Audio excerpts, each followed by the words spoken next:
탐정단 여러분 안녕하세요. 수박사입니다. 여러분, 우리 몸의 80%가 물로 이루어졌다는 거 알고 계세요? 그만큼 물은 우리 생활에서 가장 필요한 요소이죠. 사람은 평생 동안 70톤 정도의 물을 마신다고 하는데요. 사람이 음식을 먹지 않아도 몇 주 정도는 살 수 있지만 물은 일주일만 마시지 않아도 목숨까지 위험해질 수 있다고 해요. 그 이유는 바로 몸속의 노폐물을 배출하지 못하기 때문이에요. 물을 마시지 않으면 목숨까지 위험해진다니 우리의 물이 정말 소중하게 느껴지지 않으세요? 네, 이처럼 물은 정말 중요한 역할을 하고 있어요. 네, 물은 지구의 온도와 자연 상태에 따라 고체, 액체, 기체의 형태로 존재해요. 남극이나 북극에 있는 물은 빙하 또는 얼음, 땅 속에 있는 물은 지하수, 대기 중에 있는 물은 비나 수증기, 사람이 마실 수 있는 물은 담수, 소금이 많아서 마실 수 없는 물은 염수, 공장에서 사용하고 나온 물은 폐수라고 합니다. 이렇게 물은 상황에 따라 여러 가지 이름으로 불리는데 우리 탐정단 여러분들도 기억해서 상황에 맞는 물의 이름 부르는 거 잊지 마세요. 오늘 우리가 이 시간에 배울 것은 바로 땅 속에 있는 물, 지하수입니다. 아니요, 지구상의 물 중 약 97.5%는 해수, 즉 바닷물이고요. 나머지 2.5%만이 사람이 마실 수 있는 담수예요. 바닷물은 평균적으로 3% 이상의 염분을 함유하고 있기 때문에 사람이 마시거나 농작물 재배에 사용하기 위해선 염분이 없는 담수가 필요한 거죠. 하지만 대부분의 담수가 빙하의 형태로 존재하기 때문에 우리가 사용 가능한 담수는 매우 제한적이에요. 그리고 지하수도 이런 담수에 속하고요. 그래서 지하수는 우리에게는 없어서는 안 될 생명의 물입니다. 지하수에 전 세계의 강과 호수에 있는 물보다 1000배 이상 많은 물이 있는데요. 가장 많이 있는 물은 언덕, 산, 평원 등 거의 모든 지구의 표면 아래에 있어요. 지금 우리가 걸어 다니고 밟고 있는 이 땅 밑에 바로 물이 흐르고 있는 거죠. 정말 놀랍지 않나요? 그리고 흙과 돌 사이로도 물이 흐르고 있다는 사실 아셨어요? 네, 지하수는 지표면 아래의 지층이나 암석 사이에 빈틈을 채우고 있는 물이에요. 비가 내려서 땅 속에 물이 들어가면 땅 속에 물을 포함하는 공간이 존재합니다. 이걸 우리는 공극이라고 하는데요. 공극은 흙 속의 입자와 입자 사이의 빈 공간으로 지하수가 위치하는 공간이 될 수 있어요. 기반암처럼 단단한 암석에 빈 공간이 없는 것처럼 보이지만 그래도 모든 암석에는 다양한 크기의 빈 공간이 존재하게 됩니다. 물이 땅에 들어가면 중력에 의해서 땅 밑으로 내려가면서 아래쪽부터 빈 공간을 채우기 시작해요. 자, 땅 속에 어느 정도 높이가 있는데 이 높이를 우리가 지하수면이라고 부릅니다. 그 지하수면보다 아래의 틈에 물이 채워져 있으면 포화대라고 하고요. 그리고 이 포화대보다 더 위쪽에 흙이나 암석 사이의 틈이 공기로 채워져 있는 공간을 비포화대라고 하고요. 그리고 포화대와 비포화대 사이를 우리는 지하수면이라고 합니다. 이렇게 지하수를 얘기할 때 공간적으로 가장 중요한 게 위치죠.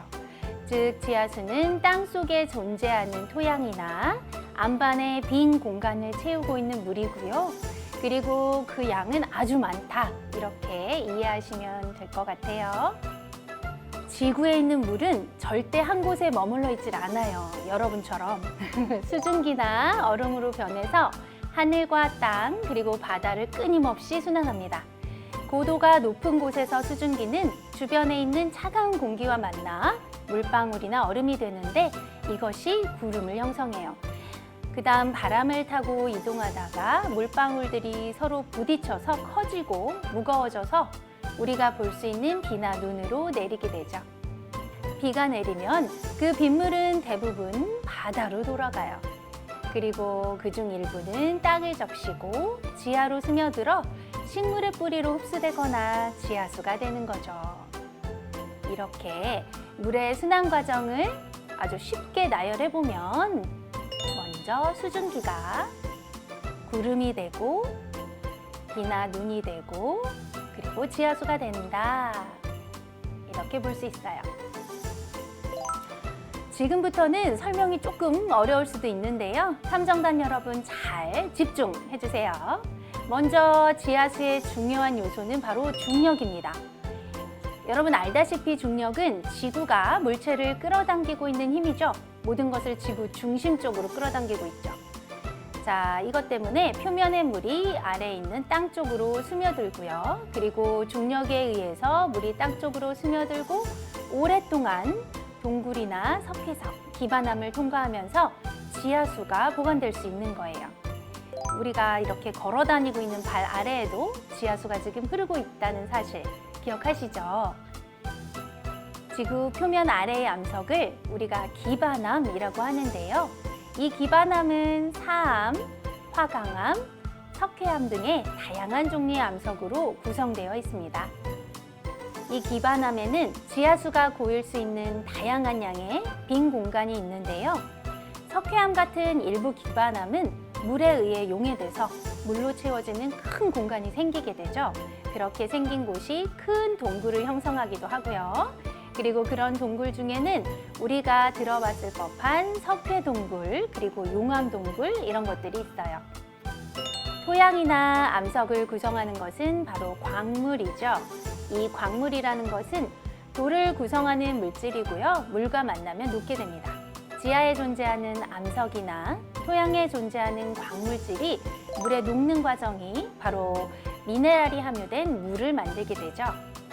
그래서 일반적인 지표수에 비해서 땅에 흐르면서 암석과 토양을 만난 물에는 미네랄이 많아요. 그리고 미네랄이 많은 물을 우리는 광천수라고 하는데요. 평소에 여러분들이 많이 마시고 있는 생수 있죠? 네, 그 생수가 바로 광천수다라고 이해하시면 아주 쉽겠죠. 그리고 이 미네랄은 우리 신진대사에 필요한 여러 물질을 만드는데 아주 필수적인 물질입니다. 네, 중력은 물을 지구 중심까지 끌어당기진 않아요. 다행이죠. 기반암 깊은 곳에는 화강암 등 밀도가 높은 물질이나 점토같이 물이 침투하기 어려운 암석층들이 있는데요. 이 암석층이 물의 수직 이동을 지연시키는 제한층의 역할을 하고 있죠. 자, 이것이 다공성층에 고여있던 하천, 강, 계곡, 호수와 같이 노출된 지표수를 향해 수평 방향으로 흐르게 하는 경향이 있어서 물이 계속 흘러가게 됩니다. 지하수는 토양 정화를 통해 깨끗해진 다음 하천이나 저수지로 모여서 여러 시설과 정수 과정을 통해 냄새와 세균 그리고 부유물을 제거한 다음 소독을 하고 우리가 마시는 수돗물이 됩니다. 이 지하수가 없으면 농업 그리고 공업 그리고 생활에 필요한 용수가 사라지겠죠. 또한 지하수는 탄소를 저장하는 탄소 저장소 역할을 하기 때문에 우리가 기후 변화를 완화하는 데 도움을 주고 있어요. 지구 온난화와 같은 극단적인 날씨나 그리고 해수면 상승은 우리 사람의 목숨까지 위협할 수 있는 큰 문제가 되고 있죠. 자, 탐정단 여러분, 이렇게 소중한 지하수가 오염이 되고 결국 우리의 일상까지도 위협하고 있다는 사실 알고 있죠? 우리의 가정에서 사용되고 버려진 생활하수, 그리고 공장에서 배출되고 있는 매연, 농촌에서 발생하는 농축산 폐수 등이 깨끗하게 정화되지 않은 상태로 하천이나 호수 혹은 땅속으로 들어가서 심각한 오염이 발생하고 있어요. 우리가 사용하고 있는 자동차에서 나오는 검은 매연 역시 지하수 오염의 큰 원인이 될 수 있죠. 자동차나 공장에서 배출되는 매연이 공기를 오염시키게 되고 그리고 공기 중에 수증기와 반응하면 황산이나 질산으로 변하게 되죠. 이때 황산과 질산은 비나 눈의 형태로 땅 위에 떨어져서 토양과 지하수의 오염을 시키게 됩니다. 더 심각한 건 이 토양 오염 물질은 오랜 시간 동안 분해되지 않고 축적된다는 것이죠. 이때 토양 오염이 다시 지하수 오염으로 이어지게 된다는 것 너무 비극적이죠. 이렇게 지하수의 오염이 심각하다라는 이유는 바로 지하수가 한번 오염되고 나면 정화시키는데 매우 오랜 시간이 필요하기 때문이에요. 지하수가 흐르는 속도만큼이나 정화시키는 시간도 역시 오래 걸리게 됩니다. 그만큼 문제를 오랫동안 일으키기 때문에 지하수 오염은 무엇보다 사전에 방지하는 노력이 중요합니다. 네, 탐정단 여러분, 우리가 이런 지하수가 그냥 오염이 되는 상황을 그냥 보고만 있을 순 없겠죠. 맞습니다. 당장 오늘부터라도 우리가 손쉽게 지하수 오염이 발생되지 않고 깨끗하게 유지하려면 뭘 할 수 있을까요?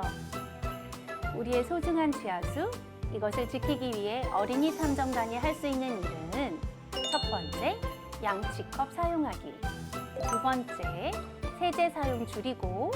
세 번째, 샤워 시간도 줄이고. 네, 이 밖에도 음식을 먹을 때 음식을 남기지 않고 내가 딱 먹을 수 있는 만큼만 가져와서 먹는 것. 그리고 가까운 거리는 자동차 대신 자전거 잊지 마세요. 고대 그리스의 철학자 탈레스는 만물의 근원이 물이다 라고 말했어요. 그 정도로 물은 생존에 필수적인데요.